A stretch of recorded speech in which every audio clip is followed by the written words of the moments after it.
Hi everyone, this is Sophia from Wenona School, and today I'm here to tell you more about my major textiles project. It's named Obscurite, which was in the Textiles Arts focus area. So I created a two-piece garment in the Textiles Arts focus area, drawing inspiration from three major sources, including Elizabethan England fashion, the contemporary works of the fashion designer Robert Wan from Hong Kong, and lastly, the slow fashion movement. I demonstrated the principles of the movement through the versatility of my garments, as they can be modified and worn in different ways to suit different situations. To ensure my design aligns with my focus area, I decided to lock in my design first and then selected the most suitable focus area that it falls into. Because I applied extensive embellishments and focused on aesthetics over functionality on my design, I classified it as a wearable piece of art and therefore placed it within the textiles arts category.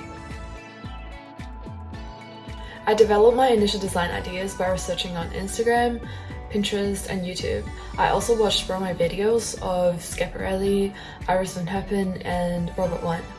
Throughout the research process, I took screenshots of designs I liked and focused especially on interesting techniques. I had a photo of these photos on my laptop, or otherwise you could print them out as well if it helps visualizing. And then I started picking up some commonalities or keywords that I see in all of these designs that I'm interested in. A technique I would say here is not to restrict yourself to only looking at the ready-made apparel for your inspirations. You can also start by thinking about things that are more abstract or what you're genuinely just interested in. For example, for me, I had this phase when I was obsessed with Victorian wallpapers because I was really attracted to these recurring motifs and the color palette, and most importantly, the elegance. So as I was building up a collection of these on Pinterest, the algorithm directed me to a pool of Elizabethan portraits where I saw extremely sophisticated and interesting designs, and that eventually became my source of inspiration. I produced my label drawings with Procreate on my iPad, but that's not how I initially started, because I was also really overwhelmed by all these different design ideas and techniques that I just couldn't figure out a way to condense all of those into one piece. And here's what I did to help. So I pulled out pen and paper and decided to draw all of these ideas down. I know it may sound daunting, but trust me, it will help. If you have 10 ideas, draw 10. If you have 30, draw 30.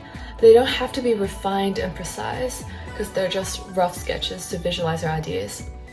Then what I did was, I laid all of them out on the floor and I started folding paper, cutting things out, and put pieces on top of each other, and experimented with different combinations. And I think the point of doing all of this is just you get to look at your design as a whole, and when you make a decision, you have to consider everything and every potential combination.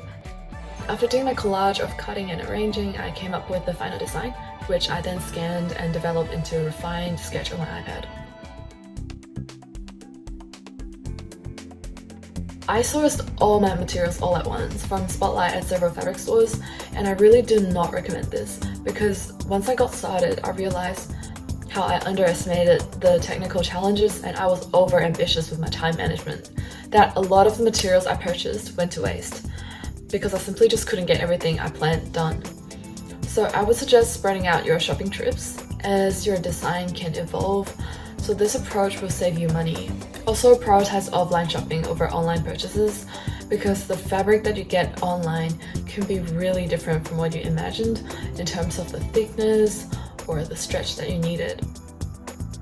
So I found a lot of affordable sewing supplies at the Japanese store Daiso, and also dollar shops and party stores for ribbons. Also consider visiting Vinnie's because it's a really great spot for special fabrics or unique finds. If you only need a small patch of fabric for one technique, you can recycle good quality fabric from clothes for just a few dollars at Vinnie's, while the same material might cost you $15 per yard from Spotlight. Additionally, you can also get zippers, buttons, or beads and rhinestones from old clothes. I bought a pair of jeans from Vinnie's to experiment with my silhouette, and it saved time on pattern making. During the experimentation phase, I focused on dyeing my fabric to achieve an ombre effect between the red and the black. Initially, I test dyed my chosen fabric, but the color wasn't vibrant enough, no matter how long I put it in the dye bath or how concentrated the solution was. I soon realized that my fabric was 100% synthetic, and its chemical composition really affects how well it absorbs a particular dye. So I modified my fabric choice and switched to a cotton polyester blend, and the organic component in that fabric improved the dye uptake, and the fabric could be colored much easier. Evaluation, I would say, is crucial, especially when you're working on multiple garments, because it's important to assemble the items to make sure they look cohesive together. When I hand dyed my fabric separately for my top and the skirt, I didn't realize how the shades of red didn't match until the top was fully sewn, and it was too late to undo. So I minimized the impact by covering the top with extensive embellishments as a way to tone it down and as a distraction for your eyes. I also got support on evaluating my work from my teacher because she would walk around the classroom and check our progress almost every practical lesson. In my folio, I included only the techniques I applied to create my garments. Instead of running all my experiments before commencing the manufacturing process, I explored techniques while I worked and only performed the ones that are necessary for each stage. Regarding the layout of my folio, the first thing I did for Year 12 textiles was actually open a new file in Adobe InDesign, where I laid out 12 A3 pages, or 13, including the title page, with designated boxes for each required point. And this helped me to keep on track of the word limit and also served as an ongoing progress tracker that allows me to see what I started to work on and what was completed. The most helpful advice I got from my teacher, or I would say the most helpful thing she did for us, was setting an internal deadline well ahead of the official NESA due date, because this motivated me to finish my folio early, giving her time to review our work, and it felt like it gave me a whole month of extra time to finalize and double check whether I've met all the criteria before official submission. In the early stages of developing my major work, I really struggled to start because, as required by the folio, you're supposed to come up with 3 inspirations and then work your way through and develop them into designs. I decided to invert the approach, so what I did was, instead of going from inspiration to design, I went the opposite and locked in my silhouette, color, and techniques first, and then I found designers' works that match with my vision and turned them into my inspirations. Throughout the process, I created a total of 4 samples to refine my silhouette, 2 for each piece, my top and my skirt. I chose to drape directly on the mannequin because I couldn't find a pattern that suits exactly my design. For example, what I did was I left 2 inches as the seam allowance for each panel for my skirt, and that allowed greater flexibility to undo the panels and adjust them for a better fit. To manage my time effectively, I dedicated almost all my classroom hours to sewing at school while I completed most of my folio at home, because this strategy gave me more opportunities to get feedback from my teacher at school. My teacher played a significant role in guiding me, particularly with time management and being realistic about my goals. In the beginning, I was overly ambitious with what I could do in just 3 school terms, but she kept reminding me to just get started, keep working, and watch out for time. The most important support from my school, I would say, was the internal deadline. I know I've stressed the time so many times, because I think time management really is the key to success in textiles. Whether you can make good use of your time is really important, and not do things last minute. While working independently on my project, I relied heavily on online resources, especially YouTube, because I had a big class, and that means the time allocated for each individual would be less from my teacher. So the whole learning process in terms of practical components was more self-driven, and YouTube was the perfect platform where I could find tutorials on all the essential sewing techniques. Throughout the year, we had multiple opportunities to showcase our work to the school community, including an exhibition for our parents and 2 fashion shows. These public showcases also provided valuable feedback from a wider audience because our peers and teachers were invited, And even my visual arts teacher came, attended the exhibition, and offered opinions from their unique perspectives.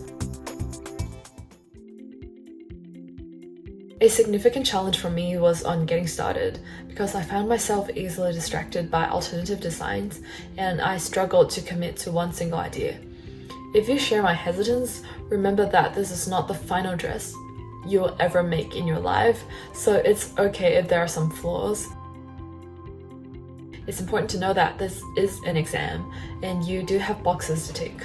You can be creative, but it's also important to make sure you know their expectations, which is lots and lots of techniques and sophistication. While I personally love minimalism, I had to incorporate more visible techniques to meet the assessment criteria.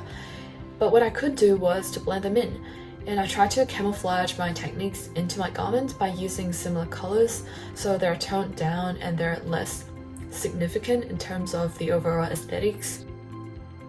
The biggest road bump I encountered was a technical part of my design that I couldn't execute as planned. My initial concept consists of 3 elements, which includes a top, a convertible skirt, and a cuff that goes around the waist.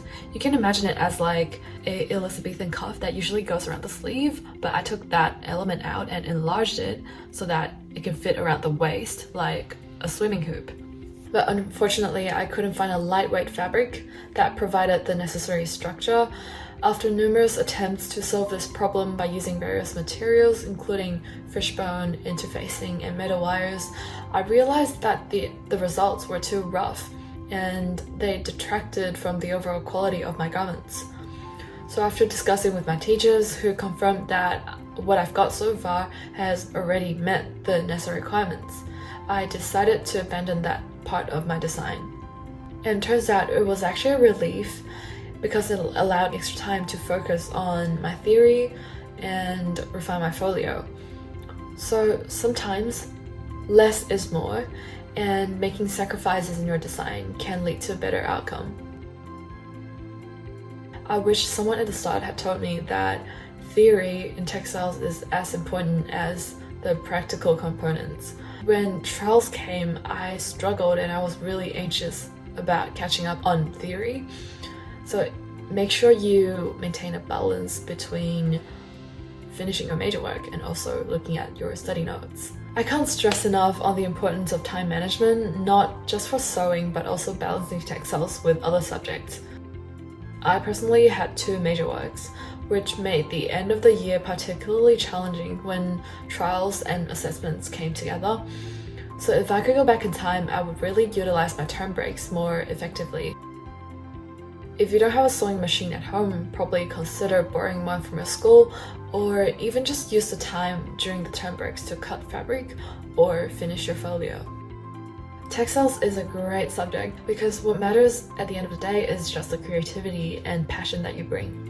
So remember, it's a subject and you will be learning and growing, just like how you get better at maths if you keep practicing the same questions. As an international student who came to Australia in year 10, I have never done textiles before until year 11. And I also know people around me who picked up this subject at the same time as I did and did really well. So if you come with no background, don't stress at all. All you need is to trust the process, trust yourself, and by the time you see your major work up on a mannequin, you'll be really proud of yourself and you'll realize just how far you've come.